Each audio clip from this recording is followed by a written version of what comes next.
نواز شریف سیاست میں سرگرم، سابق وزیر اعظم اپوزیشن کی آل پارٹیز کانفرنس میں ورچوئل شرکت اور خطاب کریں گے۔ بلاول بھٹو کی دعوت قبول، پی پی چیئرمین کا نون لیگی قائد کو ٹیلی فون، سیاسی صورتحال پر تبادلہ خیال، خیریت بھی دریافت کی۔ شکریہ بلاول، آپ کے لیے نیک خواہشات اور دعائیں، مریم نواز کا ٹویٹ۔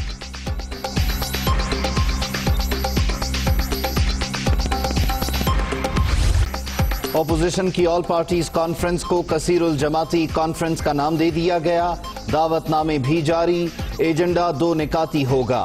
حکومتی کارکردگی کے جائزے کے بعد نئی حکمت عملی پر مشاورت ہوگی۔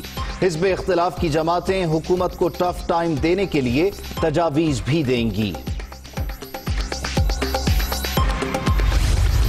اس اے پی سی کا رزلٹ جو ہے وہ بڑا اگریسو ہوگا، بڑا پازیٹیو ہوگا۔ پی ایم ایل این جو ہے وہ ان ہاؤس تبدیلی کے حق میں نہیں ہے۔ شیر کو تانے اتنے مل رہے ہیں تو اب مجھے لگتا ہے کہ شیر کو اب آنا ہی پڑے گا۔ سر اس کا ایک بڑا سمپل طریقہ یہ نہیں ہے کہ آپ سب لوگ ریزائن کر دیں نیشنل اسمبلی کی سیٹوں سے، پروونشل اسمبلی کی سیٹوں سے، تو الیکشنز کال کرنے پڑ جائیں گے؟ یہ آپشن بھی پرسوں اے پی سی کی میٹنگ میں زیر غور آئے گا۔ پیپلز پارٹی کی میزبانی میں اے پی سی، نون لیگ کا وفد شہباز شریف کی قیادت میں شریک ہوگا۔ استعفوں کے آپشن پر بھی غور کیا جائے گا۔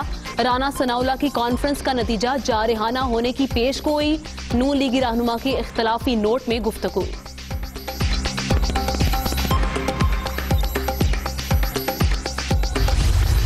دوسرا فیز جو 21 تاریخ سے 8ویں، 7ویں اور 6ٹھی جماعت کو ہم نے کھولنا تھا، اس کو ہم مؤخر کر رہے ہیں۔ ہم ایک ہفتہ اور یہ جو ساری صورتحال ہے اس کو دیکھیں گے۔ والدین، اسکول کی انتظامیہ، ہماری ایڈمنسٹریشن، ہم کتنے کامیاب ہوتے ہیں کہ ہم اسکولز میں ایس او پیز کو عمل درآمد کروا سکیں۔ سندھ میں 22 ستمبر سے مڈل کلاسز شروع نہیں ہوں گی، تعلیمی ادارے کھولنے کا دوسرا مرحلہ مؤخر، 1 ہفتے بعد جائزہ لینے کا اعلان۔ صورتحال بہتر ہوئی تو 28 ستمبر سے تدریسی عمل شروع کر سکتے ہیں۔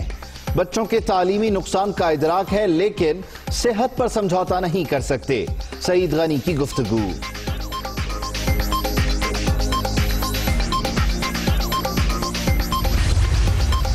اسکول کھلنے کے بعد سندھ میں 14,544 ملازمین کے ٹیسٹ، 3,636 میں کرونا وائرس کی تصدیق، کراچی کے 89 ملازمین بھی شامل ہیں۔ صوبائی وزیر تعلیم نے تفصیلات بتا دی۔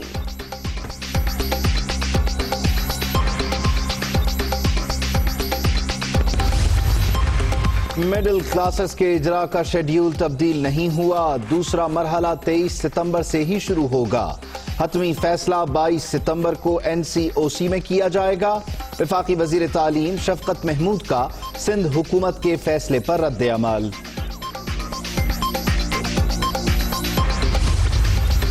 پنجاب اور 2 اسکول ملازمین کورونا کا شکار، گجرانوالہ کے 24، ننکانہ صاحب کے 7 ننھے طلبہ میں وائرس کی تصدیق ہو گئی۔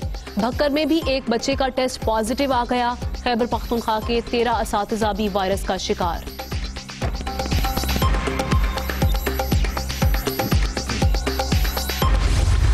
کی خلاف ورزی پر ایکشن، مزید 13 تعلیمی ادارے بند، خیبر پختونخوا کے 10 اور سندھ کے 3 اسکول شامل۔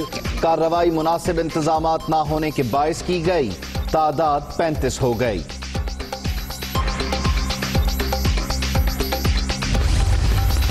تاریخ پر تاریخ، میٹرک نتائج کابینہ کے میٹنگ منٹ سے مشروط، پنجاب میں لاکھوں طلبہ انتظار کی سولی پر لٹک گئے۔ رزلٹ ستمبر کے پہلے ہفتے تیار ہو چکے، پہلے 14 تاریخ دی گئی، پھر 18 کو جاری کرنے کا وعدہ بھی پورا نہ ہوا۔ میٹنگ منٹس کا اجراء ہوتے ہی نتائج کا اعلان کر دیں گے، ہائر ایجوکیشن ڈپارٹمنٹ کا موقف۔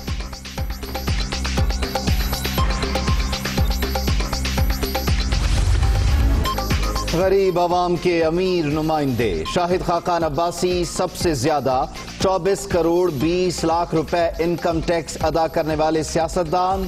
وزیر اعظم عمران خان نے 2,82,000، بلاول نے 2,94,000، آصف علی زرداری نے 28,89,000 اور شہباز شریف نے 97 لاکھ روپے بطور ٹیکس ادا کیے۔ شیخ رشید کی جانب سے 5 لاکھ روپے کی ادائیگی۔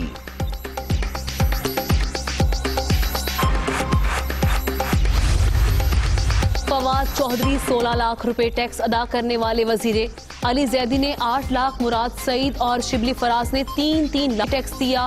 شاہ محمود قریشی کا ٹیکس 1 لاکھ، رانا ثناءاللہ 13 لاکھ، مراد علی شاہ 10 لاکھ روپے، عثمان بزار، فیصل واوڈا اور عامر کیانی نے 1 روپیہ بھی نہیں دیا۔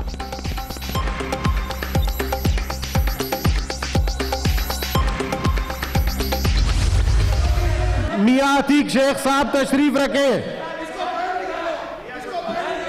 تشریف رکھیں۔ میاں عتیق شیخ صاحب کیا کر رہے ہیں جی؟ لو جی مجھے باہر نکالے، میں نے 260 آدمیوں کا قتل تشریف کیا۔ رکھیں جی۔ میں نے میاں عتیق شیخ پلیز مجھے باہر نکال دو، زیادہ بدماش ہے پلیز۔ تیرے جیسے میں پتا ہے کتنا ٹائم مشاہد اللہ خان صاحب پلیز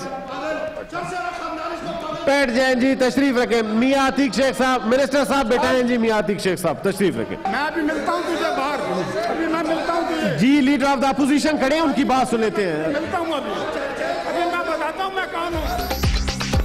سینٹ اجلاس کے دوران گرما گرمی، مشاہد اللہ اور میاں عتیق کے درمیان تلخ جملوں کا تبادلہ، معاملہ گالم گلوچ تک پہنچ گیا۔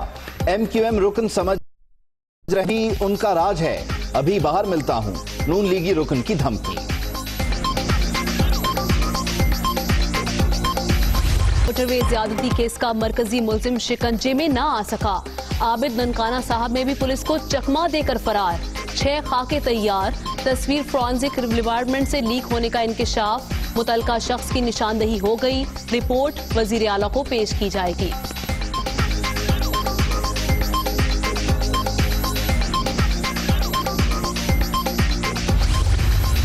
اور ریکوٹیک کیس میں عالمی بینک کا فیصلہ، بڑا ریلیف، وزیر اعظم نے بلوچستان حکومت کو کام کنی کے فروغ کے لیے ہدایت دے دی، اصلاحات سے مقامی سرمایہ کاری اور انسانی وسائل کو فروغ ملے گا، chairman CPEC authority Asim Saleem Bajwa.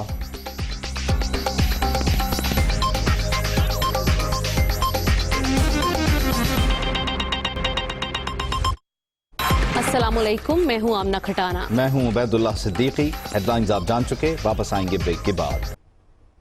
تاریخ پر تاریخ، لاکھوں طلبہ انتظار کی سولی پر لٹک گئے، پنجاب میں میٹرک کے نتائج کا اعلان نہ ہو سکا، وزیر ہائر ایجوکیشن پنجاب راجہ ہمایوں نے ستمبر کے پہلے ہفتے میں نتائج کا کہا، پنجاب بورڈ کمیٹی کے چیئرمین نے میٹرک نتائج کے لیے 14 ستمبر کی تاریخ دی، پنجاب کابینہ نے 15 ستمبر کو میٹرک رزلٹ کے اعلان کی منظوری دی۔ پنجاب کابینہ کے میٹنگ منٹس جاری نہ ہونے کے باعث بتایا جا رہا ہے کہ یہ تاخیر ہوئی، پہلے 14 پھر 18 ستمبر کو رزلٹ جاری کرنے کا وعدہ کیا گیا جو کہ پورا نہ ہو سکا، میٹنگ منٹس ملتے ہی نتائج کا اعلان کر دیں گے، محکمہ ہائر ایجوکیشن کی جانب سے البتہ ابھی بھی یہی کہا جا رہا ہے۔ نمائندہ خصوصی حسن رضا ہمارے ساتھ موجود ہیں، ان سے مزید بات کر لیتے ہیں۔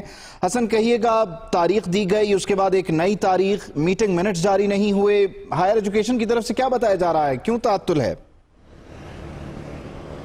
دیکھیں، محکمہ ہائر ایجوکیشن اور صوبائی وزیر ہائر ایجوکیشن کی جانب سے جو ان سے بات ہوئی وہ کنفیوز دکھائی دیتے ہیں، کیونکہ پنجاب میں لاکھوں بچوں کا مستقبل صرف ایک نتائج کے ساتھ جو ہے جڑا ہوا ہے۔ اگر نتائج کا اعلان کیا جاتا ہے تو پھر اگلی کلاسوں میں جو ہے وہ تعلیم حاصل کر سکیں گے، لیکن محکمہ ہائر ایجوکیشن کی جانب سے پہلے 28 اگست، پھر بورڈ کی جانب سے 14 اگست، اس سے پہلے بھی جو ہے وہ 8 ستمبر، 14 ستمبر، 15 ستمبر تک جو معاملہ لٹکایا گیا۔ 15 ستمبر کو وزیر اعلیٰ پنجاب عثمان بزدار کی سربراہی میں کابینہ کمیٹی کا اجلاس ہوا تو اس میں باقاعدہ منظوری دے دی گئی تھی کہ فوری طور پر جو ہے میٹرک کے نتائج کا اعلان کر دیا جائے، لیکن دیکھنے میں یہ آیا ہے کہ جو سیکرٹری ہائر ایجوکیشن نعیم غوث کمیٹی کے میٹنگ منٹس جاری نہیں ہوئے، جس کی وجہ سے رزلٹ کا اعلان نہیں کر سکتے، لیکن رزلٹ تیار ہے۔ جب ان سے پوچھا گیا رزلٹ میں کوتاہی کیوں آ رہی ہے، کیوں لیٹ کیا جا رہا ہے جبکہ اس سے لاکھوں بچوں کا مستقبل داؤ پر لگا ہوا، تو ان کا یہ کہنا ہے کہ کیونکہ کیبنٹ کمیٹی کی جانب سے میٹنگ اپروو ہونے گئے ہیں، میٹنگ منٹس آئیں گے تو جاری کیے جائیں گے۔ دیکھنے میں یہ آیا ہے کہ اس حکومت میں میٹرک کے رزلٹ کو لے کر سمری پر سمری بھجوائی گئی اور 13 بار سمری وزیر اعلیٰ آفس کو بھجوائی گئی اور 11 بار سمری جو ہے اس کو مسترد کیا گیا وزیر کی جانب سے، چیف سیکرٹری کی جانب سے، اس کے بعد جو ہے وزیر اعلیٰ پنجاب کی جانب سے دیا جاتا رہا، جبکہ وزیر اعلیٰ پنجاب کی جانب سے واضح احکامات کے باوجود ابھی تک حکومت کنفیوز دکھائی دیتی ہے۔ اور وزیر ہائر ایجوکیشن جو ہے ہمایوں یاسر راجہ، ان سے بات ہوئی تو انہوں نے کہا ہے کہ ابھی بھی مزید تاخیر ہے اور کنفیوز دکھائی دیے۔ ان کا یہ کہنا ہے کہ شاید اگلے ہفتے میں بھی جو ہے وہ لیٹ ہو سکتا ہے اور جمعے تک جو ہے وہ رزلٹ آ سکتا ہے، جبکہ نعیم غوث کا کہنا ہے جو کہ سیکرٹری جو ہے